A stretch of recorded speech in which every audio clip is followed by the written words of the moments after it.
Bonjour, je m'appelle Francisco. Merci d'avoir pris le temps de répondre au questionnaire. Pour moi, cela signifie que vous avez vraiment envie de faire quelque chose par rapport à votre site web. Donc voici mes conseils par rapport à votre situation.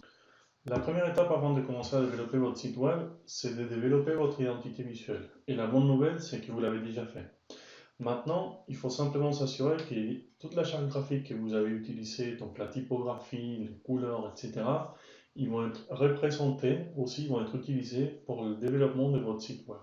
Comme ça, vous allez garder une cohérence visuelle entre tous vos supports de communication et votre site web.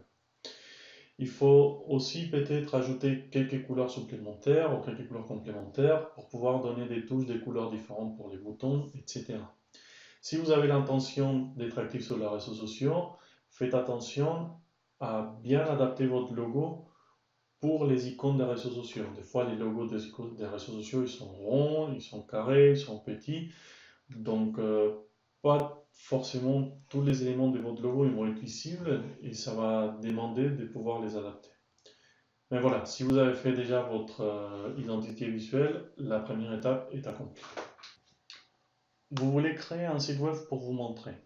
C'est ça ce qu'on appelle un site web vitrine. Un site web vitrine, il peut être très simple, mais il doit être bien confectionné. Et voici une structure qui peut marcher pour n'importe quel site. D'abord, il faut faire une section principale. Dans cette section principale, il doit avoir un seul objectif. Et il doit être très clair pour la personne qui arrive sur votre site internet. Il va rester 10 secondes et s'il n'aime pas, il va partir. Donc il faut que ce soit très clair pour lui qu'est-ce qu'il faut qu'il fasse. Est-ce qu'il faut qu'il réserve un rendez-vous? Est-ce qu'il faut qu'il télécharge quelque chose pour apprendre sur un cours ou quelque chose que vous allez lui donner? Donc, un seul objectif pour cette section principale. Si vous faites des conseils, n'hésitez pas à mettre une photo de vous. C'est important de rendre cette section un peu humaine et que les gens puissent s'identifier avec. Si vous faites des conseils, bien sûr, les gens ils vont voir avec qui ils vont parler. Donc, vous allez donner tout de suite une première impression. Sinon, essayez de mettre une photo de vos clients potentiels, comme ça, ils vont se sentir identifiés. Ensuite, une autre section où vous allez montrer un peu de preuves sociales. Donc, avec quelle marque vous avez travaillé, des témoignages clients.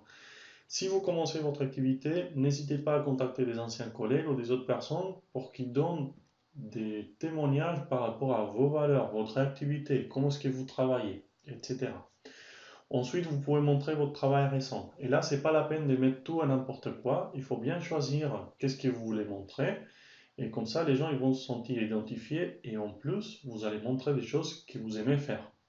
Finalement, avec un formulaire de contact où on va mettre votre adresse mail, vos coordonnées de téléphone, votre adresse si vous avez un local physique que les gens puissent venir vous voir, etc. Et éventuellement une carte Google.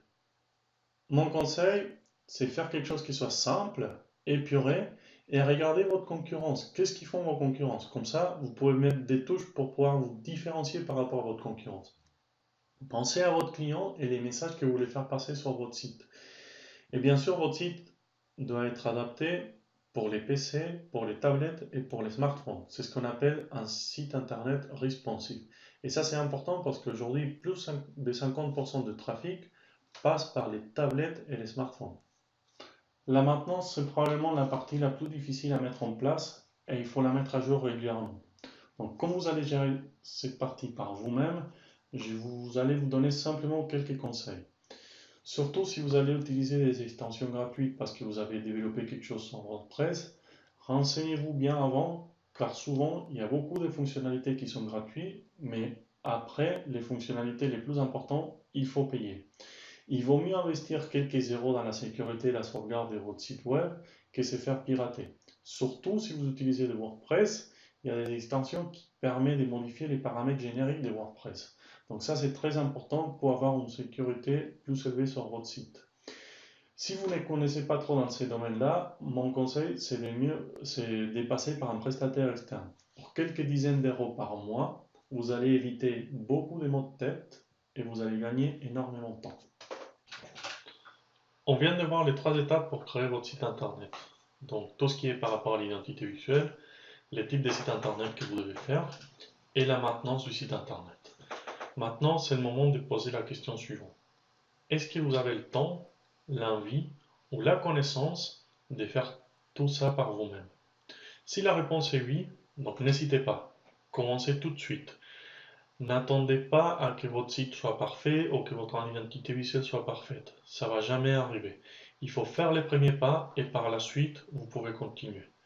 Même, regardez, prenez l'exemple de mon vidéo, il n'est pas parfait, peut-être vous allez trouver des fautes d'orthographe, des fautes des phrases, etc. Mais au moins, il est là, il peut vous aider à quelque chose. Par la suite, si j'ai des commentaires négatifs ou si je trouve des erreurs, je vais pouvoir les modifier. Il y a même des outils qui sont gratuits qui vont permettre pour certains d'entre vous et qui vont être adaptés pour commencer à développer votre site internet. Donc n'hésitez pas et n'attendez pas.